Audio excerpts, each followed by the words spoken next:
কুমারের মার্কশিট পুড়িয়ে দেওয়ায় আমরা বাছাই করতে পারলাম না, তাই প্যানেল বাতিল হলো।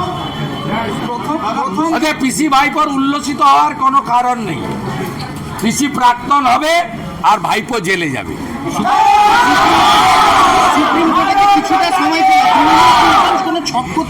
কিছু করতে পারবে না। কোর্ট যা করেছে ঠিক করেছে, ন্যাচারাল জাস্টিস।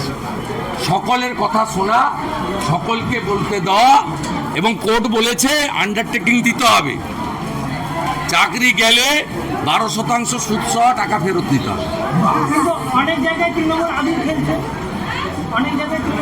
আমরা তো এখানে মেদিনীপুরের লোক, পাশে উড়িয়া, আমাদের ঘরে উড়িয়া কথাও চলে। উড়িয়া বাংলা মিশিয়ে একটা আমাদের আলাদা কথা আছে। আমরা এখানে একটা বলি মিছা পাও মনকে, মিছা কৌ মনকে পাও,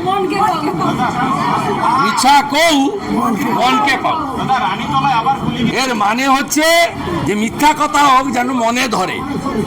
কারণ পিসিকে তো মিথ্যা কথা বলতে হবে, কারণ কালকে তৃতীয় দফা পর্যন্ত পিসি হেরে ভূত হয়ে গেছে। বাকি দফাগুলো তো মানে দফা রফা হয়ে যাবে।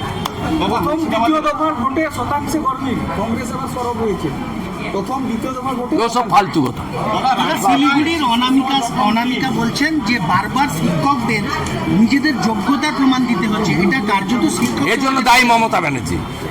আমি অনামিকা দিদিমণিকে বলবো মমতা ব্যানার্জিকে প্রাক্তন করে দেন, এই বদনাম আর কোনোদিন শুনতে হবে না।